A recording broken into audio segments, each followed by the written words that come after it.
बहुत ज्यादा मानव जाति का विनाश होगा, बहुत ज्यादा। भविष्य मल्लिका के अनुसार यहां तक कहा गया है कि पूरे विश्व की 3/3 जनसंख्या का सर्वनाश हो जाएगा, 3/3 जनसंख्या का।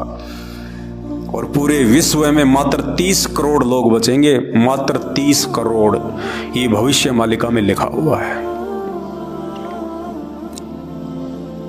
2027 तक का समय है आप लोगों के पास, मतलब 2027 तक तो जो होना होगा वो हो लेगा।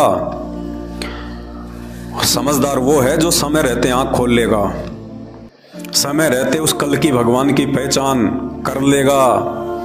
अरे ठोकर लगने के बाद तो जानवर भी संभल जाता है, ठोकर लगने के बाद तो एक जानवर भी संभल जाता है। इंसान वो है जो दूसरों की ठोकर से समझ जाए, जो समय रहते ये बुद्धि, ये दिमाग, ये मानव शरीर जो हमें परमपिता परमेश्वर ने दिया है, इसका सही से इस्तेमाल करके, क्योंकि ये सोचने और विचारने की जो शक्ति है ये केवल इंसान के पास है, मनुष्य के पास है।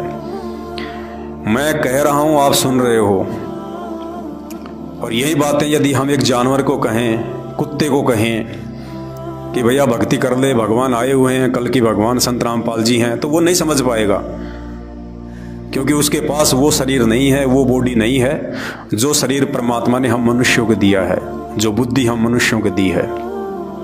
और जो व्यक्ति उस परमात्मा प्रदत्त बुद्धि का सही से वर्तमान में इस्तेमाल नहीं करेगा, और उस बुद्धि का सही इस्तेमाल केवल एक ही तरीके से किया जा सकता है, उस कल की भगवान परम पुरुष सतगुरु रामपाल जी भगवान के प्रवचन सुनो, उनके सत्संग सुनो, उनके विचार सुनो, और अपने जीवन की गलत दिशा को सही दिशा की तरफ ले चलो, वरना हाहाकार मचेगा, हाहाकार।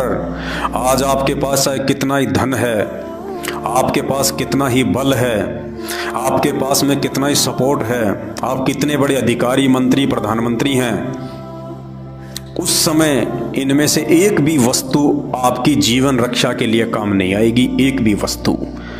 क्योंकि उस समय यदि कोई चीज आपको बचाएगी तो केवल दो हैं, दो। सबसे पहला सतगुरु रामपाल जी भगवान की भक्ति। कौन सी भक्ति? मर्यादा में रह के की गई भक्ति। और दूसरा, यदि आपके पिछले जन्म जन्मांतरों के अच्छे भक्ति संस्कार आपके पास में शेष हैं, तो आप अपने उन खुद के संस्कारों के आधार से बच सकते हो 2027 से पहले। अन्यथा तीसरा धरती पे कोई तरीका नहीं है कि आपकी रक्षा हो सके। आप कितना ही अपने गुरुओं को याद कर लेना, जिन संत महात्मा मंडलेश्वरों की आज आप शरण में हो, कितनी आप उनकी महिमा कर लेना, वो खुद ही अपने आप को नहीं बचा पाएंगे। और आम प्राणियों से ज्यादा दोषी उस परमात्मा के, इस प्रकृति के ये नकली संत महात्मा हैं, ये मंडलेश्वर हैं, ये शंकराचार्य हैं, जो खुद भी भ्रमित, और इन्होंने लाखों लोगों को भ्रमित करके अपने सिर पे इतना ज्यादा वजन रख लिया। सबका गिन गिन के हिसाब लेगी प्रकृति, चुन चुन के।